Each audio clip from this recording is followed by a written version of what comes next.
네, 어제 재판을 참관한 우리 이제 기자의 얘기를 들어봤는데, 일단 아빠 이영학에게는 이제 사형이 구형이 됐고요. 딸에게는 장기 7년, 단기 4년이 구형됐다는데, 이건 어떤 차이가 있는 겁니까? 이제 그 이영학 같은 경우는 아동 청소년 성보호에 관한 그 법률상 강간 등 그리고 이제 그 살인, 사체유기죄로 이제 그 사형이 구형이 됐고요. 예.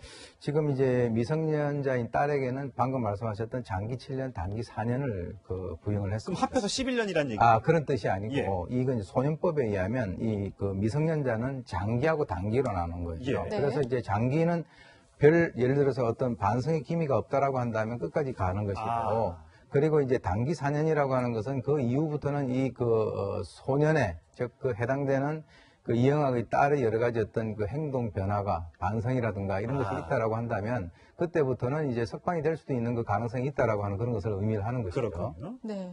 일단 이영학이 정말로 반성하고 있는지가 궁금한데 워낙 이제 범죄심리 전문가시니까 근데 이영학이 결심해서 굉장히 좀 이해하기 힘든 말을 했더라고요. 일단 차근차근 살펴보면 첫 번째로 일단 검찰이 자기에게 무리하게 좀 수사를 했다. 특히 아내를 창녀라고 부르면서 모욕하기도 했고 뭐 자기를 때리기도 했다. CCTV를 살펴봐라. 이런 말들을 했거든요.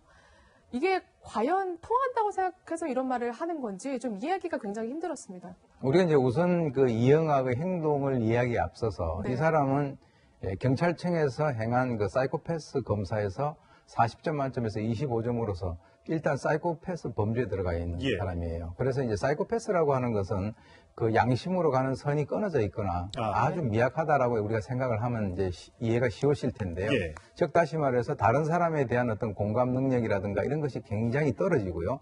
자기 그 눈앞에 있는 자기 이익에만 집착을 하는 그런 것이 있어요. 그래서 지금 이제 이영학 같은 경우는 자기 딸에 대해서 굉장히 집착하잖아요. 네. 예. 그래서 뭐 나중에 나오게 되면 이름을 바꾸라는 둥 자기 그 주위에 있는 사람에 대해서는 굉장히 집착하거든요. 그렇죠. 그렇다면 그 딸의 친구의 아버지 같은 경우는 자기 딸이 무참하게 살해당했단 그렇죠. 말이에요. 네. 예. 거기에 대해 가지고는 지금 이제 일견 반성하는 모습을 보이기도 합니다. 그런데 지금 하는 얘기들을 들어보면 자기 그 부인에 대해서도 어떤 뭐 이상한 용어를 썼다. 예. 검찰에서 예. 그렇게 얘기를 하는데 사실 그렇게 만든 것이 다름 아닌 본인 자신이란 그렇죠. 말이에요. 그렇죠. 성매매에 자기 그 부인을 갖다가 실제로 투입을 예. 했고 예. 그렇다면은 이 사람은 이제 그 순간순간 자기에게 어떤 그 유리한 상황을 조성을 하기 위해서 법정에서조차도 전략적으로 지금 행동을 하고 있다. 이렇게 생각을 하시면 되겠습니다. 사실 피해자 가족에게도 사과를 했는데 이게 사과인지 뭔지 모르겠습니다.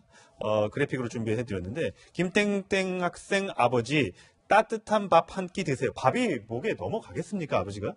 김 학생 어머니 죄송합니다. 부디 재판장님 앞에 제가 죽는 모습 보시고 따뜻한 밥 한 공기 드세요.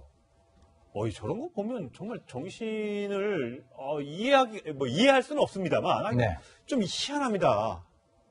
저런 게 원래 사이코패스의 전형적인 증상입니까? 뭐 지금 어떤 의미에서는 횡술수설을 하고 있다고 그렇죠, 보는 예. 것이죠. 그래서 이제 본인 입장에서는 최초에 그 어떤 TV나 이런 데서 나와가지고 자기는 죽는 게 두렵지 않다. 예. 그리고 자기는 이 어린 딸을 놔두고 죽는 것은 아무 상관이 없는데 네. 도와달라 해가지고 어떻게 보면 돈을 갖다가 한 14억 정도를 갖다가 그 후원을 받았거든요. 그렇죠, 예. 그렇기 때문에 이 사람이 자꾸 무슨 얘기를 하냐면 죽는 모습을 보시고 밥을 네, 드세요 이런 얘기 한다는 그럼요. 것은 역으로 본다면 난 정말 죽고 싶지 않다라고 하는 뜻이죠. 반대 얘기군요. 예. 그러니까 이제 그런 식으로 자기는 이제 피해자들에게 뭉뚱그려 가지고 사과를 하는 척 하면서도 자기는 살고 싶다라고 하는 강한 의지를 그 단어 속에다가 포함을 시켰다 이렇게 보는 네. 것이죠. 그래서일까요? 뭔가 처벌을 달게 받으려는 발언보다는 오히려 좀 출소 후에 어떻게 살까 이런 생각을 좀 많이 하는 것으로 좀 드러나는데요.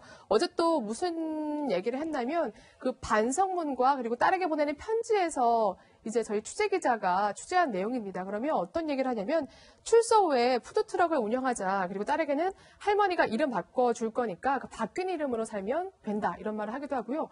특히 이 부분이 좀 저는 굉장히 충격적이었는데요. 내가 출소 후에 나는 살인범이다라는 책을 쓰고 있는 게 있는데 그걸 출소 후에 출간을 하면 이거를 잘 계약만 하면 뭐 학원도 보내줄 수 있고 따라 좀 1년 정도 기다려봐라. 우리가 복수해야지 이런 얘기를 하거든요. 근데 저런 책을 쓴다는 생각을 하고 지금 교도소에서 쓴다는 자체가 아까도 말씀하셨지만 일반인으로서는 굉장히 좀 할 수 없는 생각이 아닌가라는 생각이 듭니다. 지금 그 이영학 같은 경우는 그 언론이라든가 이런 것들을 이용을 해가지고 지금 십수년을 그렇게 살아왔어요. 예. 그래서 자기 하는 이상한 행동들을 전부 다 자기가 셀프 그 동영상을 찍어가지고 언론기관에 배포를 한다든가 이런 것들이 있는데요. 지금 이제 그 본인은 앞으로 출소를 하게 되면은 자기는 어떤 식으로 살아가겠다라고 하는 그 인생을 이모작을 위한 하나의 어떤 그 단계를 지금 정해놓고 있다 이렇게 이제 보이고요. 네. 강한 생존 의지가 보인다라고 하는 네. 것이죠. 예. 그 중에서도 특히 보면은 국가를 상대로 해서 손해배상 소송을 청구를 해가지고 본인이 장애인이기 때문에 장애인 단체하고 연결해서 자기는 소송을 하겠다라든지. 그러니까 본인이 왜 소송을 하겠다는 거예요? 그러니까 이제 그 조사 과정에서 뭐 장애인을 뭐 이렇게 좀 그 폄하하거나. 폄하하는 그런 여러 가지 어떤 행동이 있었다. 그런 것에 관련돼 가지고 자기는 그 약점을 파고 들어와 가지고 자기는 그렇게 하겠다라고 하는 예, 것이고요. 예. 아까 말씀하신 대로 푸드 트럭을 갖다가 해서 자기는 어금니 아빠로 살고 싶다. 그리고 이제 자기 딸 같은 경우도 이름을 바꾸고 뭔가 이렇게 새롭게 우리가 삶을 시작을 하자라고 얘기를 하고 있는데 방금 책 얘기를 하셨는데요. 미국에 이제 그 아주 악명 높은 연쇄 살인범 중에서 테드 번디라고 하는 사람이 있습니다. 예. 네. 이 사람이 쓴 책이 있어요. 그 책이 사실은 에이브람 링컨에 관련된 그 책보다도 훨씬 더 많다라고 하는 그런 통계가 있거든요. 판매량이요. 네, 그렇습니다. 어. 그리고 이제 제가 이제 이영학이가 쓴 책이 있어요. 그 이 범행을 하기 이전에 예. 어금니 아빠에 뭐 관련되는 책인데 제가 그 책을 하나 구입을 해서 이렇게 보니까 사실은 뭐 별로 볼 내용들은 없습니다만 예. 본인이 나는 살인범이다라고 하는 이 자서전을 쓰게 된다면 이것을 통해서 또 돈을 벌 수 있지 않을까라고 하는 그런 생각까지 하는 망상 아닙니까? 망상. 그것은 사이코패스라는 거죠. 그렇군요. 내가 이렇게 행동을 하면 국민들이 어떻게 생각할 것이다라고 하는 그런 공감 능력이 없다라고 하는 그런 의미가 되겠습니다. 근데 지금 사형은 구형했지만 우리나라에서 사형이 실제 선고되거나 집행되는 경우는 없잖아요, 요즘에. 지금 이영학이 그걸 알고 있기 때문에 푸드 트럭을 운운하고 나중에 이제 소송 전략을 운운하고 예. 그리고 책을 쓸 생각을 하죠. 예. 이미 저 사람들 머릿속에는 그래 사형을 구형을 해도 나는 사형을 안 당한다라고 하는 강한 확신이 있다라고 하는 거죠. 예. 자, 국민적 여론이 사형, 이 부분에 대한 사형을 집행해야 된다, 선고해야 된다는 여론이 많습니다만, 자, 재판부가 어떤 판결을 내릴지, 그 결과는 다음 달 21일 결정이 될 것 같습니다. 오늘 말씀 잘 들었습니다.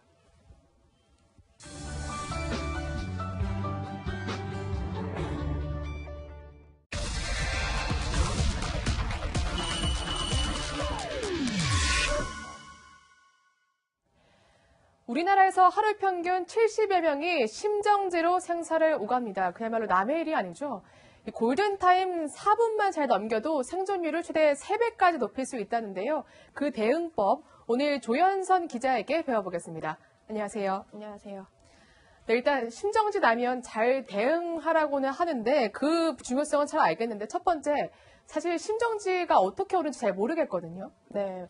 이 응급처치 전에 쓰러진 사람이 심정지인지 아닌지 즉시 판단할 수 있는 기준이 있습니다. 아, 그래요? 네. 우선 몸을 툭툭 치거나 불렀을 때 대답이 없고요. 그 다음에 가슴 부분에서 숨 쉬는 게 보이지 않을 경우 심정지 가능성이 높다고 보셔야 합니다. 특히 눈동자가 풀린 상황이라면 더욱 확실하다고 볼 수 있습니다. 아, 그렇군요. 그러면 이제 본격적으로 가장 중요한 심폐소생술을 배워봐야 될 것 같은데 네. 어제 조 기자가 직접 배워왔다면서요? 네, 어제 소비자원에서 배워왔는데요. 이 심폐소생술 순서는 깨, 알, 누, 사라는 행동 수칙으로 요약을 할 수 있습니다. 깨알 누사요? 네, 맞습니다. 네. 먼저 이제 깨우고인데요. 네. 앞서 말씀드린 대로 쓰러진 사람의 상태 확인입니다. 몸에 자극을 줘서 깨워보는 거고요. 네. 그런데도 반응이 없다면 알로 넘어갑니다. 네. 알리기인데요. 응급처치의 매우 중요한 부분이라고 볼 수 있습니다. 일단 주변 사람들에게 119를 신고하고 자동 심장 충격기를 가져오라고 지정을 해서 알리는 게 가장 중요하고요. 네. 그 다음으로는 누로 넘어가서 이 명치 바로 위에 손을 대고 본격적으로 강하게 누르기 시작하는 겁니다. 이때 중요한 두 가지가 있는데요. 이 두 손으로 압박을 하는데 손이 미끄러지지 않도록 하기 위해서 네. 이렇게 깍지를 아, 껴줘야 합니다. 직접 한번 네. 여기 모형이 있는데 한번 보여주시겠어요? 네, 이렇게 이제 있으면 네. 이 가슴, 명치 위쪽으로 손을 네. 올리고 말씀드렸다시피 이렇게 깍지를 끼고. 끼고요. 이렇게 한 상태에서 팔꿈치를 구부리면 안 되고요. 네. 이렇게 핀 상태에서 위에서 아래로 누른다는 생각으로 피고. 네, 아, 그렇습니다. 그렇군요. 이때- 몇 번 눌러야 돼요? 네, 횟수는 분당 1분에 100에서 120회 정도라고 볼 수 있는데요. 굉장히 많이 누르네요. 네, 그렇습니다. 60초니까 네. 사실 60번도 힘든데 그 정도면 그렇죠. 이제 땀이 나고 아주 빠르고 강하게 누르는 정도라고 볼 수 있습니다. 네, 그러면 이제 누까지 저희가 누르는 법까지 배워봤고요. 이번에 마지막으로 사자가 남았습니다. 사는 뭔가요? 네, 이거는 좀 연습이 필요할 수도 있습니다. 네. 이 마지막은 자동 심장 이 충격기를 사용한다는 사인데요. 네. 심폐소생술로 어느 정도 이제 심장이 뛰었다 싶으면 충격기 전원 버튼을 누르면 되는데 네. 소리가 좀 큰데 제가 한번 열어보겠습니다. 네, 자, 이렇게 ON을 누르면 네.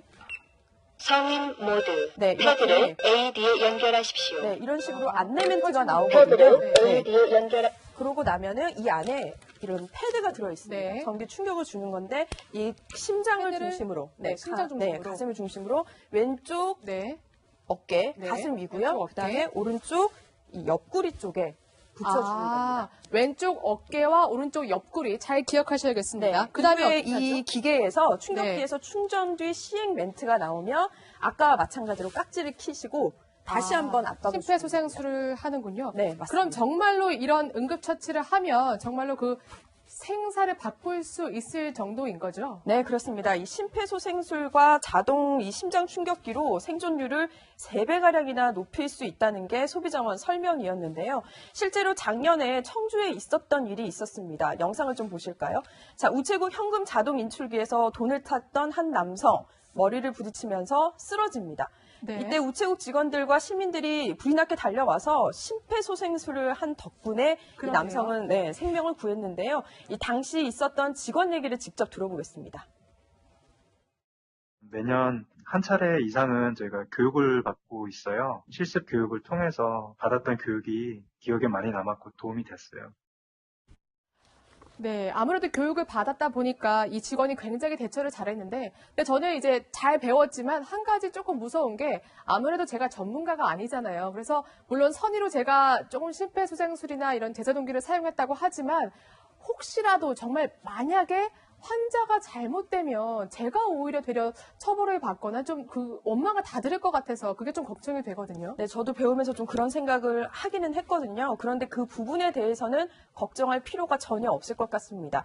2008년에 응급의료법이 개정이 되면서 일명 선한 사마리아 빈법이 도입이 됐는데요. 네. 선의의 응급의료에 의해서 발생한 재산상 그리고 신체적 피해에 대해서는 책임을 지지 않도록 하고 있습니다. 이 아주 중대한 과실이나 고의가 없다면 이 심폐소생술 도중 환자가 사망하거나 후유증이 남더라도 이 법적 책임을 면제받을 수 있다는 뜻입니다. 아, 그래요? 그럼 더 적극적으로 좀 심폐소생술을 실시해야 될 것 같은데, 사실 이게 한번 해보는 것과 듣는 건 다르거든요. 근데 제가 학교 교육을 받아봤지만 가르쳐주는 곳은 없었던 것 같아서 굉장히 좀 안타깝습니다. 네, 저도 그 교육을 받은 기억이 없는데요. 이 급성 심정지 환자는 해가 갈수록 늘고 있습니다. 네. 하지만 심폐소생술이나 자동 심장 충격기 교육은 여전히 낙제점이라고 볼 수 있는데요. 이 미국이나 일본에 비하면 아직은 턱없이 낮다는 게 전문가들의 의견이기도 합니다. 이 미국 경우를 말씀드리면 1990년대부터 학교 교육 과정에 아예 심폐소생술을 포함을 시켜서 의무적으로 가르치고 있고요. 영국과 프랑스 또 노르웨이에서도 이 심폐소생술이 필수 교과 과정이고 특히 독일과 일본 같은 경우에는 심폐소생술 교육을 이수해야만 이 운전면허증을 발급받을 수 있다고 합니다. 네. 이렇게 보면 우리도 이 심장 충격기 의무 설치 대상을 확대를 하고 또 교육 대상도 지금은 공무원에게만 한정이 돼 있는데 좀 늘려야 할 것 같습니다. 네, 맞습니다. 지금까지 조현선 기자였습니다. 감사합니다. 감사합니다.